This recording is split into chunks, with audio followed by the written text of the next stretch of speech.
to see like Satyakam was asking all these questions, so I was saying something not like that. So that's why I was asking. Like I could not figure out uh, like all these the gene ontology terms are there. It was not there, I think. So Ratnesh, see, it will really help me if you have a specific question. If you tell me, or if you are able to submit your assignment on time, or if you're able to show me, okay, I did this and this is what I got, right? And this does not make sense. So if you have something like that, you can discuss, you can show that to me on MS Teams. You can post that question in the time. I mean, basically from now to the next week between these two things. But since it was the first lab, I can let it go. But please post the thing that I did this and this is what I got, and I don't think that this is the right. Okay. Then I will be able Okay, to okay, explain sir. to you. But right now, your question is I did something and I don't know if it is right or not. And I without seeing, I don't know, right? Because you just submitted it right now. So for most people, I think most of the people have got similar kinds of answers. So I'll have to see what answer you got in order to tell. Does that make sense? I mean, being in my shoes also, if you were like teaching Yes, sir. Yes, without actually yes, sir. seeing what you have done, I cannot answer a question, right? Yes, Okay. sir. Yes. All right. So in today's class, we have two parts of the exercise. So first part is to extract DNA, RNA, and protein sequences from databases. There are like 9 questions around it. And here, essentially, you will be, it's quite straightforward, these questions. The idea is to get acquainted with the databases and how to extract information of sequences, right? And then the second part of the exercise is to use a de novo motif searching tool. So I've already explained to you how motif searching happens. When so there are multiple parts to motif searching. So one part is called motif discovery. So what I was talking to you about was motif discovery, that when you are given a DNA, RNA, or even protein sequence, you can discover if there is existence of some motif in it. And there are these different online tools which help in this process. And this process, because this is from scratch, so this is given a Latin name de novo. So anything that happens from scratch without any prior information is called de novo. And by doing this, you are able to now figure out, okay, if the set of sequences that you have, do they have some patterns? Now, once you have a pattern, once you have a motif, this motif can be stored in a database. So it's called a motif database, right? So if you have already a known set of motifs stored and you want to ask, okay, tell me the genes that have this motif. So that process is called motif enrichment, because here you are not discovering motifs de novo, but you are whether enriching for motifs, whether these motifs are present. Like you already have a set of motifs, like you had the DNA A box, right? So let us say DNA A box also has a underlying vocabulary where you can describe the DNA A box binding sites by a D, K, comma M motif, where K is the length of the motif and M is the tolerated mutations in the motif. So this process is called motif enrichment, where you will be given a set of sequences and you will be only searching for the given types of motifs. So this is called motif enrichment. All right. And there are specific tools for this process as well. So for doing this, we are going to use a suite called Meme. So this is a group of tools. So all these tools that I'm showing you here are a part of uh, the Meme suite. So it's a web-based tool. So that everybody can do it easily. And the same tool can also be you can also run it on your local computer on a Linux based machine when you have large set of queries. So here basically I would request you, so this is the uh, a tutorial which tells you about how this suite works. So this is a paper, right? So I request you to please go through the introduction of this paper. It tells you all about these different kinds of tools available here. And then I request you to go on to solving the first case study here, that is discovering a host targeting signal in malaria.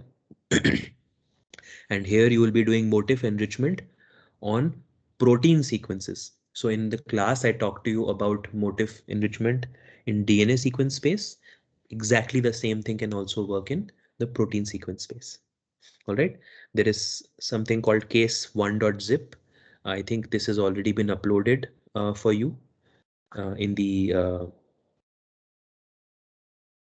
Moodle, right? Uh, yeah.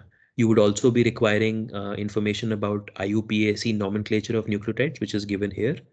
So a motif very often is represented in the form of this IUPAC nomenclature, where, for example, you not only have ATGC, you might also have things like uh, where you have both A and T present at a specific location.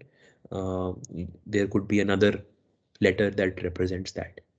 Okay. So please go ahead. I am muting myself. If there is any questions, please let me know. These things should be relatively easy. And once you have done this first part, there would be one frustration that would build up in you guys, you all folk, most likely. And there is an answer to that frustration that we will be figuring out in exercise 2B. Specifically, when you would be going into the zip file that I've put, the case study file, there are certain set of tools that will help you solve that frustration. I hope everybody does get frustrated so that you can appreciate the tools that are there in this case study. All right, any questions?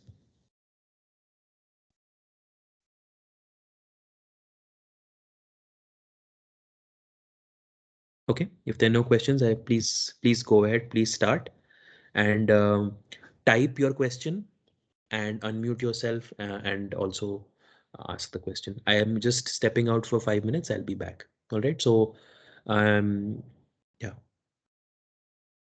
Okay, sir.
Yeah, Narendra, you have a question? No, sir. No, sir. Okay.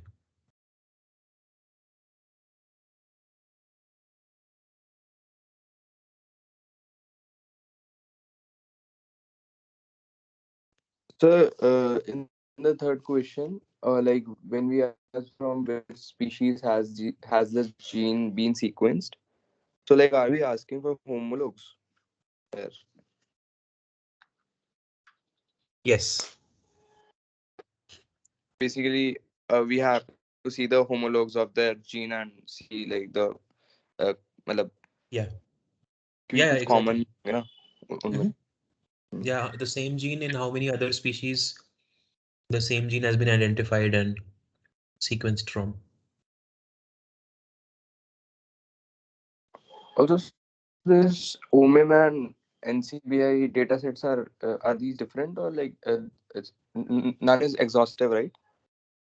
So what is OMIM? OMIM is this medical in Did you medical find out what is the yeah. full form of OMIM? Yeah, sorry, online Mendelian inheritance in man. Yeah, Yeah, so only for the Mendelian homosexual. Yeah. inheritance essentially means these are genetically inherited mutations.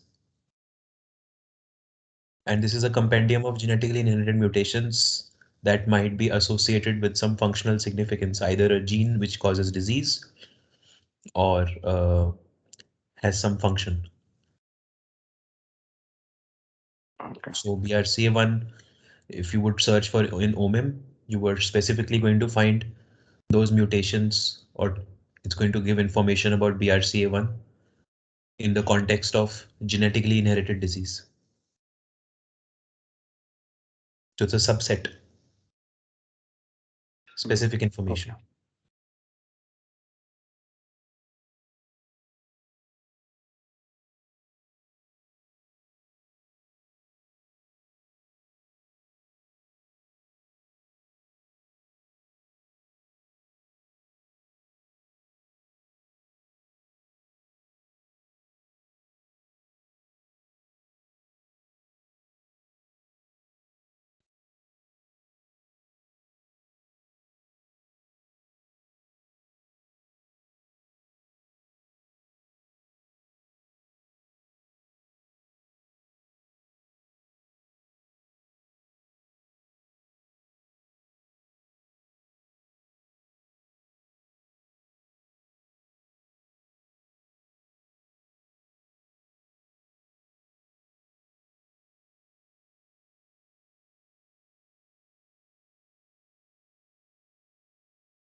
Excuse me, sir.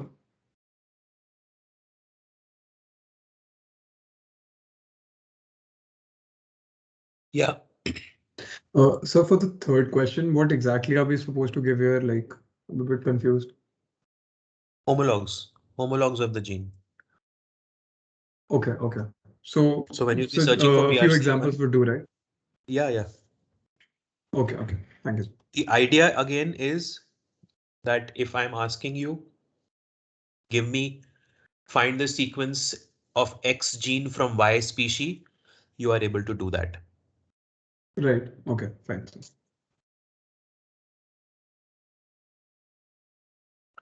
So please, next 15 minutes, try to finish as many questions as you can. And then I'm going to go on the meme suite, how it works, give you a short introduction on that.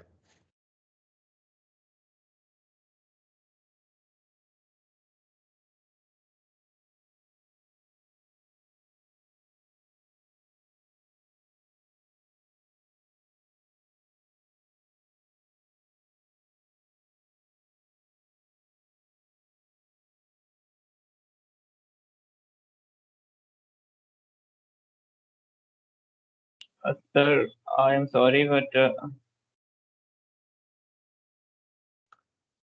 Yeah, what happened, Ratnesh? sir, what is the evaluation component for the lab? I just wanted to know, sir.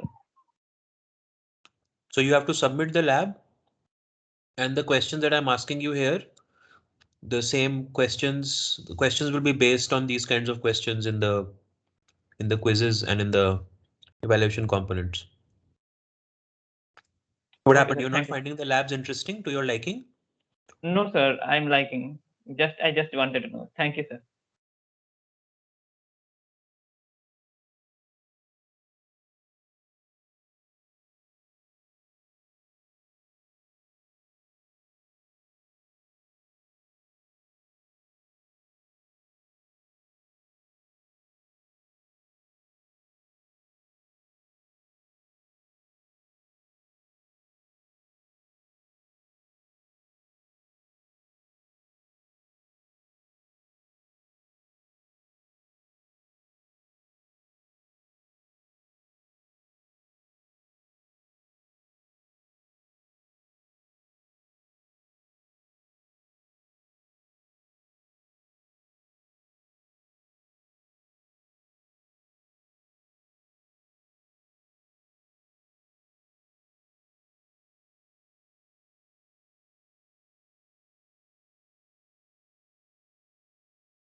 Sir,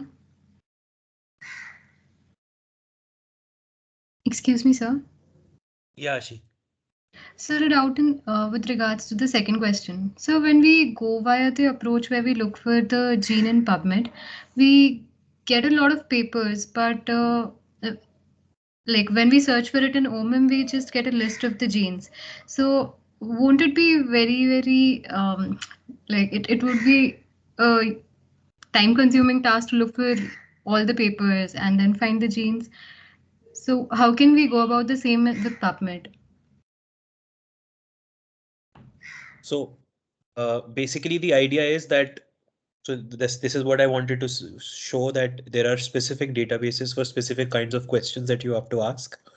So basically, if somebody would be asking you, can you find genes involved in XYZ? Here it's about breast cancer, right? Uh, so if you find it in OMIM, OMIM is the right way to go about it. If you try to go for pub papers, then you have to go and thread through each of the papers and then, find the genes implicated. So this is what I wanted to show, that in the case of PubMed, it takes more time. Uh, and in the case of OMIM, you already have a curated list for a lot of diseases. Right, sir. So the genes and proteins that we find, we'll have to look for their accession numbers via NCBI itself. Yes. Okay, sir. Okay, so maybe I can, you guys can, all can try to finish these things on your time. So here, one thing that I would like to talk about is a FASTA file. So FASTA file is basically uh, a, a file format which opens in your notepad. So a FASTA file typically looks something like this. You would have each entry in a FASTA file will start with a greater than sign, and you will have what's called the ID. So in this ID, you would have any of these accession numbers from NCBI or the respective database. Okay. File was downloaded from. Okay. And then in the next line, you're going to have the sequence itself. So it could be ATGC, things like this. Sir, Yeah. sir, I have checked it for and human genome. So, sir, human genome is 3.1 million base pairs. So, sir, how does it manage to it is just 700 MB. How does it happens to be compresses this data into 7 MB? Even 6 billion informations that should be 3 billion information, like 3 GB. So, how did it happen in so small?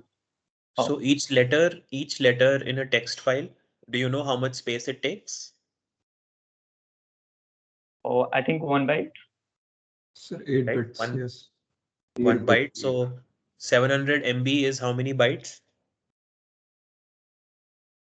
It will be 700 MB. That will be also. So how many bytes would it be? 700, like 0.7 billion? Yes, sir. Okay. So the file that you have is, what's the last? Is it a zip? Is it a .gz file or is it a .fa file? Oh, sir, I don't remember. I have checked that 2-3 months Check, ago. no, check and tell me now. Check and tell me now. So meanwhile, I can finish this thing that I was telling people. So typically you will have FASTA file, right? That would be having this accession greater than sign for each entry. And these sequences are going to be stored as like this. And typically in a FASTA file, after each set of 80 letters, it starts a new line like this. Okay. And then when you have to start the next entry, then the next entry would be something like this. So you'll have ID2, right? So this is also called a fast A format or a FASTA format, right? So a lot of the genes that you will be getting will be in this kind of a format. So you can either have a single FASTA file for a single gene, or you can have a single FASTA file for all the genes that you have by having all the genes written like this. So if you want to make a single FASTA file, what you do is you essentially concatenate all the files in a single file. The extensions that you will be having will be .fa, .fsa, and typically when you will be having very large files like the human genome, you will have this kind of a format, fa.gz, which is like a gunzip. So this is a Linux based utility to zip files, and these are typically using the like the gzip algorithm, which essentially takes repeating sequences, because you have ATGC, right? So you have only 4 letters. So each of these letters can be given some kind of a coding, and instead of storing um, one one byte per letter, you can actually come up with a way to actually store it much more efficiently. So for example, 1 byte essentially is 8 bits of information. So that is one, you'll have XX, XX, XX, XX. So each one of these is a bit, right? So you can essentially have 00000001 can be one kind of a alphabet, right? Similarly, 00010 can be another kind of alphabet, so on and so forth. Okay, so this is the format that you'll be getting most of your data in whenever you're extracting sequences of proteins, of genes, RNA sequences, so on and so forth. All right, I hope this is clear to everybody. Yes, Yes, no, sir. Yes, sir. yeah. It's kind of again this kind of stuff is very important. It's kind of mundane, but just go with it with me. Okay, so now to meme. So how does meme look like? Let's go to the website.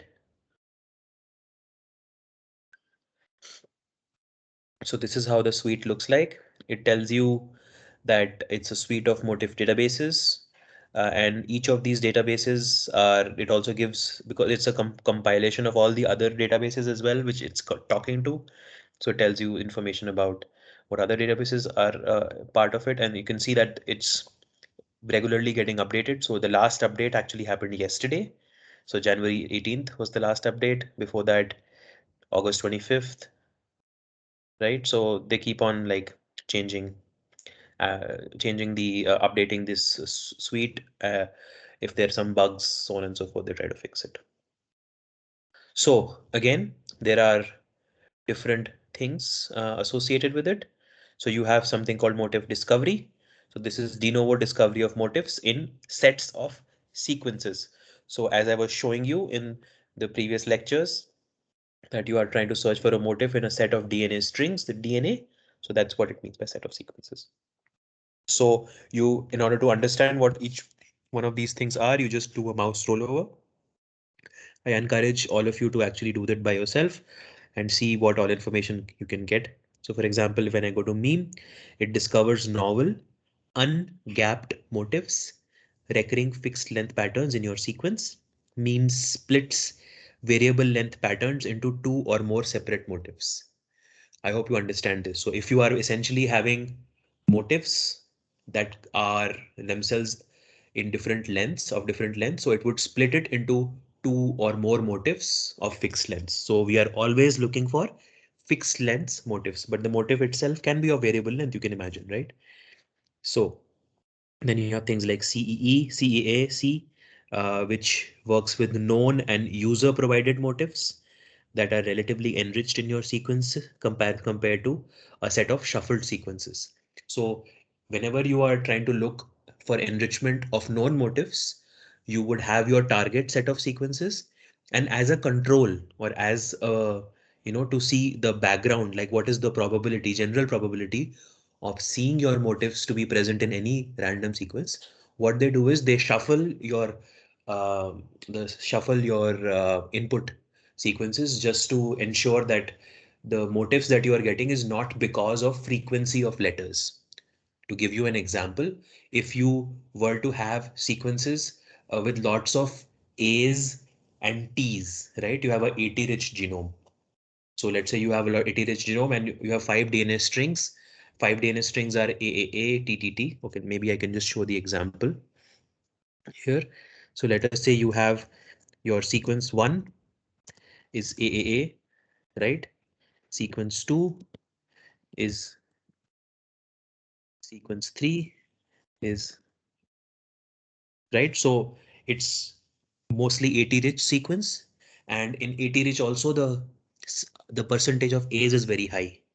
Okay, so now since the percentage of A is very high, because of the composition of the letters itself, there is a high probability that AAA, right, this thing, 3A's can just happen by chance. So what these tools do, they try to take the same sequence. So let us say it takes this sequence and it will shuffle the letters of this sequence.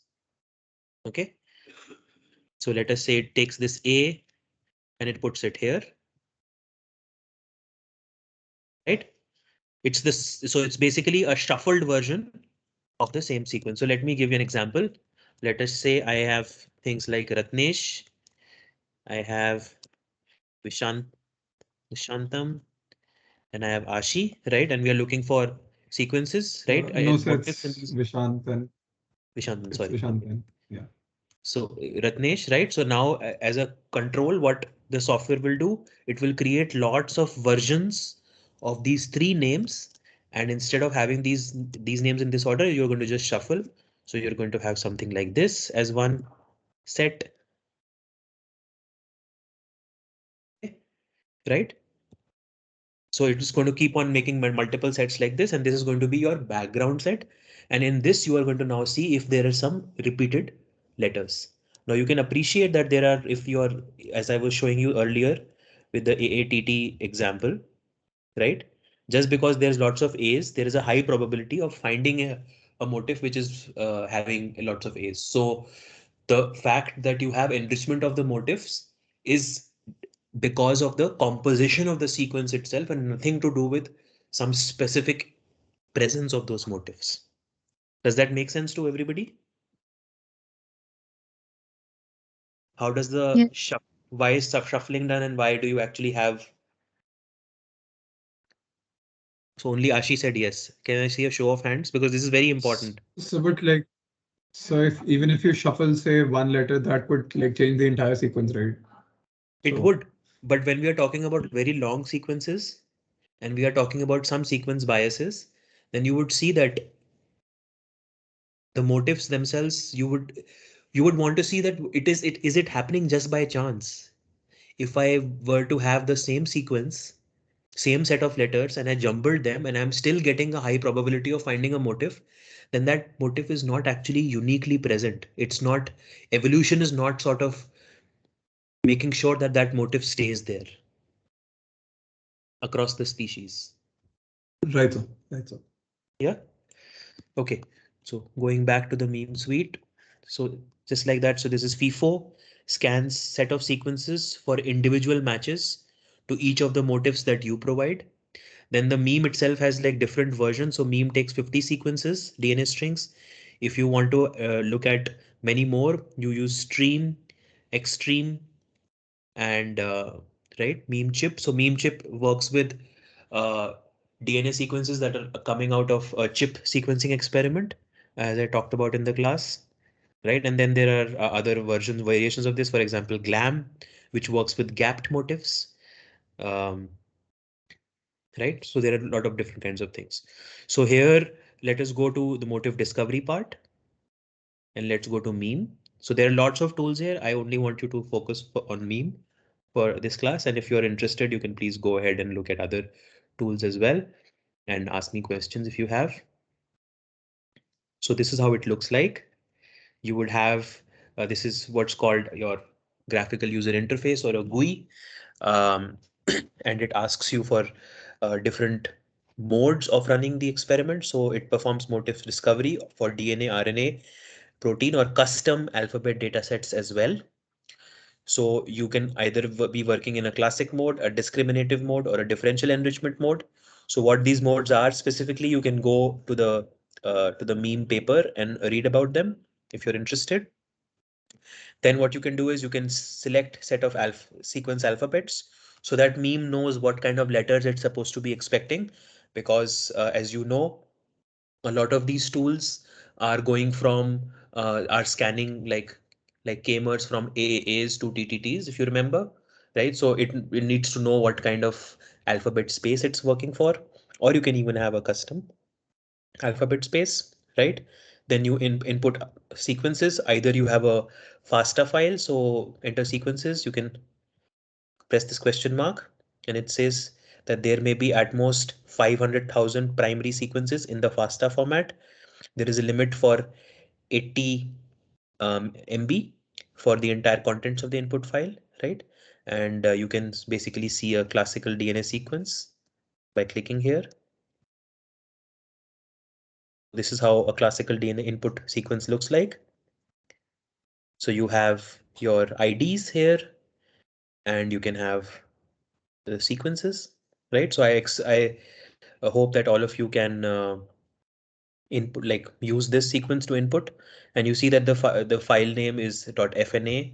Uh, these are files typically open in Notepad, or if you are working on Linux, it will just you can do cat file name and they will open in command line. Okay, so you can upload your sequences, and then you can select, okay, how do you expect motif sites to be distributed in the sequences? So 0 or 1 occurrence per sequence, or 1 occurrence per sequence, or any number of repetitions per sequence. You can imagine that each one of these is going to give you a different, like the algorithm would change for each one of these, right? Because right now I have been worked in the class, I talked to you about oops, that is we are expecting 1 occurrence per sequence, but you can have variations around that. And then you can ask how many motifs should meme find. This can be any numbers. So right, meme will keep searching until it finds X number of motifs that you specify here. And this is dependent upon some value that it calculates, associates with the motifs. You can enter your email address. Yes. Sir, what was about that 80 MB? You said that like it cannot do more than 80 MB. What? Yeah. So if you can write, In if the FNA file? combined form inputs exceeds 80 MB, the job will be rejected because it's a server, right? They have hosted for you in a public server. So they essentially say that if your sequences together, the file, the .fna file has so many sequences that it's like you cannot put the entire human genome, right? Which is 700 MB. So it will at most take 80 MBs at a time. Yes, sir. So it should have 500,000 primary sequences, that is 80 GCs. And these 500 primary sequences typically can be stored in 80 MB space. Okay, I hope this is clear. I mean, this is just a very uh, like a simple version of such tools that you'll be working with. You can go to some advanced options as well. So these advanced options you can click and read about what these options are doing. And yeah, so this is about it. So the problem that we are going to be solving specifically is using the meme suite, specifically meme here. So it asks this, in this case study, you will be using meme, mast, and FIMO, these 3 tools. And you are beginning with a small number of protein sequences, um, which reveal the identity and widespread presence of a protein motif in the genome of Plasmodium falciparum, the organism which causes malaria. This parasite is responsible for malaria, right? And this paper by Hiller et al. In 2004, they basically found a host targeting signal in virulence proteins of malaria in the malaria. So malaria basically secretes lots of virulence proteins. So this is the proteins which are secreted are called the secretome. You can read this paper to know more. So in all these proteins which it secretes, it has a specific host targeting signal. So these authors basically found that a motif was enriched in these proteins, and this motif was allowing the proteins to do something in the human host. So they first determined that 40 amino acid regions and 5 p falciparum proteins were necessary and sufficient to export these proteins to the cytoplasm during the erythrocyte stage of the parasite. So the malaria parasite has multiple stages. The mosquito bites you, then the parasite is there, goes in your bloodstream. It first goes and stays in your liver. Then from there it goes to your red blood cells. So that's called intra-erythrocytic stage. So your red blood cells are called erythrocytes. So the plasmodium actually sits into the parasite. The parasite sits into the red blood cells and starts to replicate there. And these proteins, you can read about them, what they are doing when they are sitting in the erythrocyte. So typically these proteins are going into the cytoplasm of the parasite during the red blood cell cycle. So cooperative domains define a unique host cell targeting signal in Plasmodium falciparum infected erythrocyte. So this is what the paper basically finds. So from each of these 5 proteins, the authors extracted 100 amino acid regions containing the putative 40 amino acid signal in the FASTA format. Okay, and they prepare it as an input to meme. So just like I showed you here, these are lots of files. So in this case, as a case study, it's going to be much smaller set of 5 proteins. And here you will be recreating the analysis. So basically, you can either go and download the sequences. You can extract the 100 amino acid regions from 5 proteins. So all the questions that I gave you there, you are essentially expected to go to a gene's name, right? Search for a gene's name and then extract the sequence of that gene. If you have hundreds of proteins, that's quite annoying to do. I imagine that's the frustration that I was talking about. So there are different tools which allow you to do this. So the specific tool which is available is a form of a Perl script is called FASTA from bed. So bed is another file format uh, that you can read about, which allows you to give the location in the genome of an organism, a start and an end in that location in the genome, and it will, given that start and end in the genome, it's going to help you extract that specific region using a Perl script. So all these things are available in this case1.zip that I've uploaded, and I can share with you how it looks like. Just give me a second.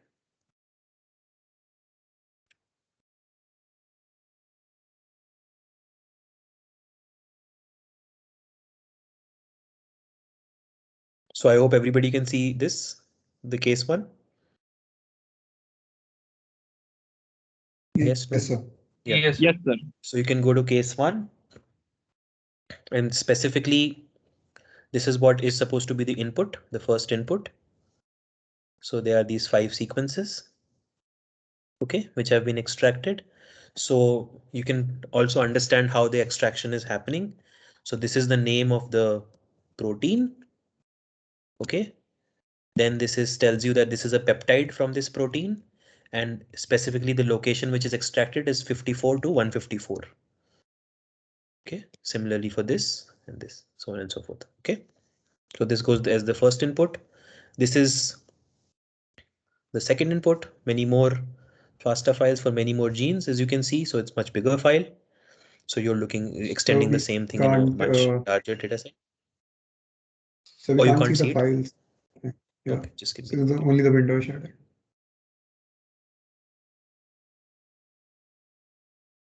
Can you see my screen now? Yes, sir. Now yes, it sir. is visible. Yeah, so Yes, sir. No. these are the Yes, these are we the can see. files. So now you can see that this is a protein.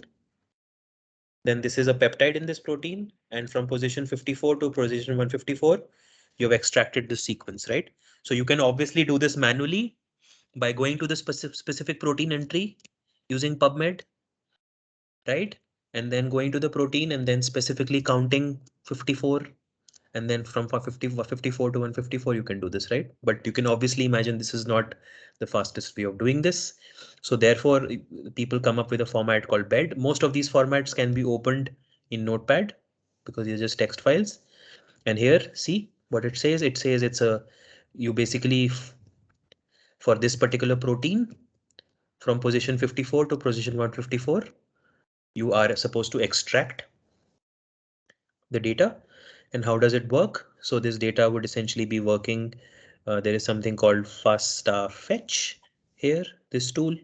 So this takes a bed file as an input, and it helps you generate a FASTA file, something like this.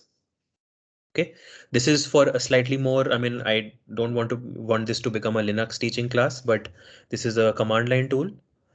So basically this tool helps you to, extract. If you are thinking that this is so dumb that if I have to look at 100 genes and I have to extract sequence of 100 genes, I will be clicking. That doesn't make sense. So I completely agree with you. And there's a solution for that, is that you create a bed file, you give the list of gene names, and you give this to a FASTA fetch command, and you will essentially be getting all your answers there. Okay. I hope this is clear. So all the information is there Yes, with sir. you. Even the outputs are there for this class, for the results of this. So I really recommend you to please not copy here and run your own meme tool.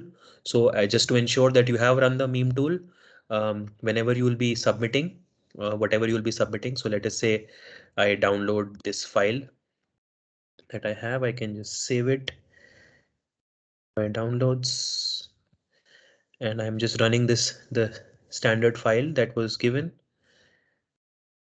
Okay, when I'll be doing this, all these things are optional, but what I want you to do is BBL434 lab 2 test, and I can start search. So I want all of you to please put a snapshot of this as well, so that I know that you actually ran the jobs, and the outputs that you'll be expecting from this tutorial is already given to you, so you know that how it's supposed to look like. Okay, and yeah, please, so that's all from my side. I'm here for another 15-20 minutes. Please try to solve these problems. So this is how the output will look like. We're going to have outputs in this format, so let's click at the HTML format. So this is the actual implement. This is what is running in the background. So this is the meme software which is running. The input is this. You have told the tool that this is a DNA, it's expecting DNA letters. Then all these things are specifically telling all the parameters that you used. And if you want to run meme on your local computer, you can actually download meme and can run this for much larger data sets if you require. So let's click on the meme output. So it gives you the three logos, right? Three loci, and it also gives you the number of sites where it was found. So let us say, let's click on this one. It gives you a logo associated with it.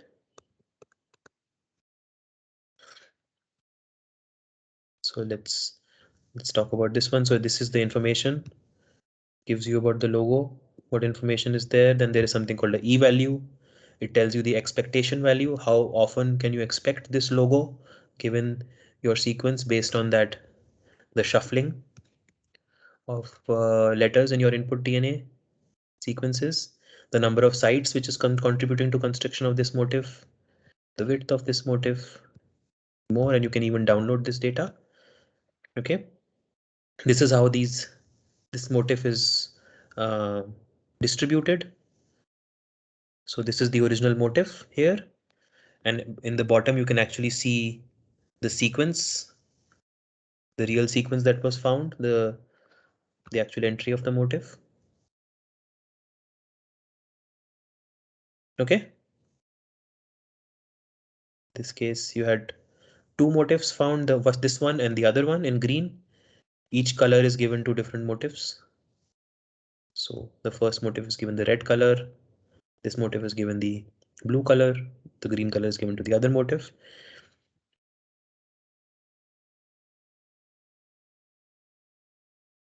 Okay, it gives you some other information about your input file. some information about ATGCs, what's the frequency for these bases. All right. So please go ahead and try to solve the question from the first case study. And if any one of you is interested to pursue this further, you can solve the other two case studies in your free time. And if there are any issues, do let me know. I'll be happy to help. But as far as the part of the course goes, the first case study is all I want you to focus on and understand. All the other cases are slightly more involved. Any questions? So there are other versions of this meme output. There's one. You said that like check to check that file, so that is a FASTA file.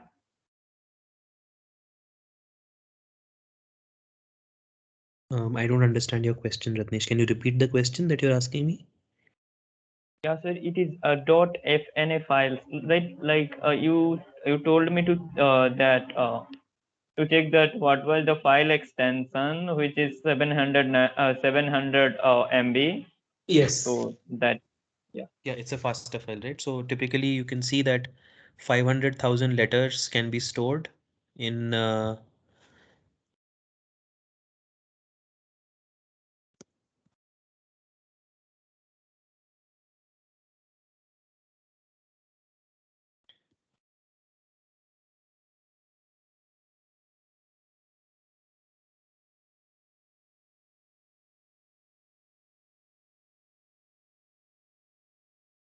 so 500,000 letters can be stored in 80 MB. So you can extrapolate basically. So for every 80, you can store 500. So you can so extend that that. So is actually increasing like just 500 KB and that like 80 MB. And human genome is 3 GB, like 300 or like yeah 3 billion base pairs, and that is being stored in a 798 MB. yeah, so I think that's the way that the letters are stored. You can actually store that much information in this .fna format. So each Okay, letter, I sir. mean, at the very basic level, each letter is given an ASCII code. I hope you know about that. Do you know about this? What is? Sir, You know which about code? Yes, sir. ASCII? We know. Yeah, we know that. You know about ASCII, Ratnesh? I was not knowing, sir. Okay, so I can show you. So each of the letter can be given an ASCII code, which is a hexadecimal code. So that essentially means that your ATGCs actually don't require a whole byte to store the information. It can be stored in a smaller space. But Okay, typically sir. Now I the understood. but typically the FASTA file is going to be when you'll be downloading it, it's going to be zipped, and the zipping actually even compresses the data into much smaller format as I was showing you. The 1 byte can store actually many different combinations of ATGCs. Yes, sir. Probably that will be the case. Okay, so I think I will stick around for 5 minutes if anybody has any issues to answer the questions. Otherwise, I think all the things are quite self-explanatory. All the results are already given to you, what you're supposed to be expecting. Please try to get working on this meme implementation while I'm here.